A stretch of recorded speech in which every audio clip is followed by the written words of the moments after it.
Agustus 2025 menjadi bulan yang paling banyak dibicarakan oleh para pengamat militer di seluruh dunia. Foto-foto amatir yang beredar memperlihatkan iring-iringan kendaraan raksasa menuju markas Batalion Artileri Medan di Tenggarong, Kalimantan Timur. Kini memasuki tahun 2026. Teka-teki itu terjawab secara resmi. Indonesia bukan lagi sekedar negara dengan kekuatan laut dan udara yang tangguh. Kita telah resmi masuk ke dalam klub elit, pemilik rudal balistik.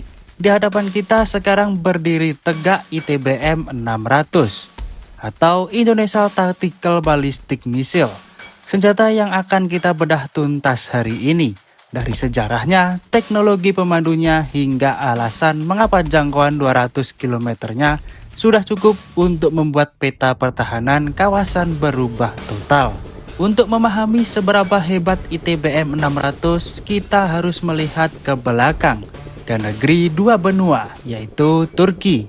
Rudal ini diproduksi oleh Roketsan, raksasa industri pertahanan yang dikenal fokus pada amunisi pintar.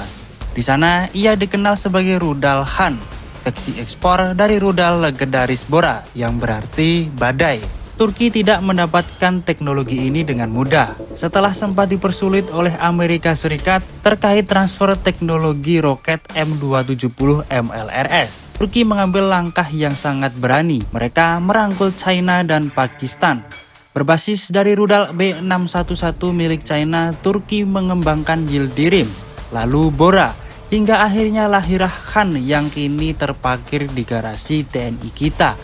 Kontrak yang ditandatangani tahun 2022 lalu bukan sekedar jual beli, melainkan sebuah pernyataan bahwa Indonesia siap mengadopsi teknologi rudal tingkat tinggi.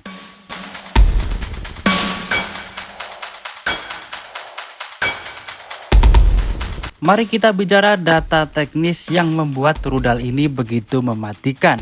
ITBM 600 memiliki panjang sekitar 7,1 meter dengan diameter 610 mm. Bobotnya mencapai 2,5 ton, menggendong hulu ledak seberat 470 kg. Itu setara dengan 2 bom MK82 yang dijatuhkan jet tempur F-16. Yang mengerikan adalah kecepatannya. Saat meluncur, Han mencapai burnout speed hingga Mach 5. Setelah bahan bakar padatnya habis terbakar, rudal ini tak akan berhenti. Ia harus terus meluncur, mengandalkan inersia dan gravitasi, menghujam sasaran dari ketinggian atmosfer. Penggunaan propelan padat juga menjadi kunci di tahun 2026 ini. Rudal ini bisa disimpan sangat lama dalam kondisi siaga dan siap ditembakkan hanya dalam hitungan menit.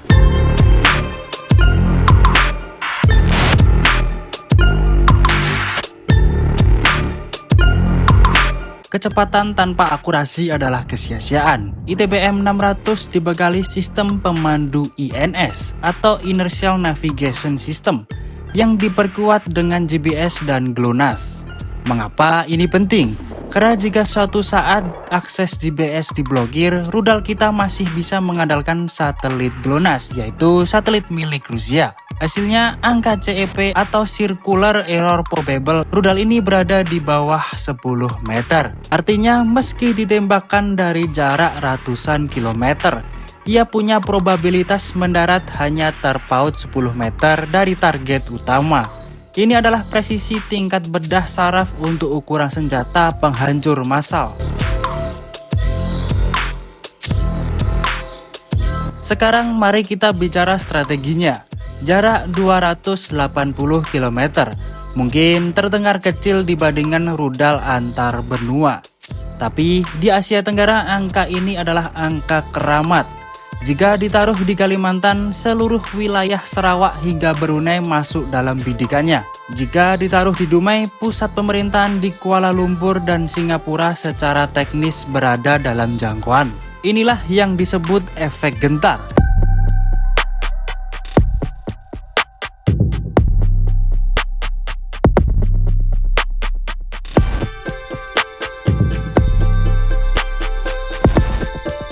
Di tahun 2026 Indonesia mengirim pesan jelas. Kita punya pembuka pintunya. Sebelum jet tempur kita terbang, ITBM-600 akan lebih dahulu melumpuhkan radar, sistem pertahanan Indonesia, sistem pertahanan udara, dan pusat komunikasi musuh. Ini adalah kemajuan paling signifikan dalam modernisasi alutsista TNI dalam 1 dekade terakhir.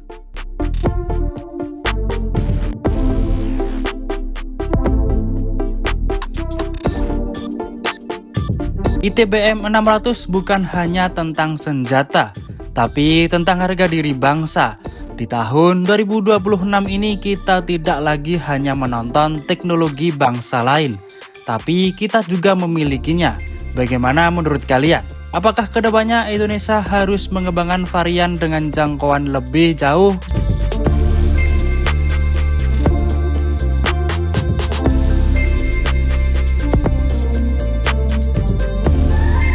Jangan lupa like, share, dan subscribe untuk terus mengawal kekuatan militer Indonesia.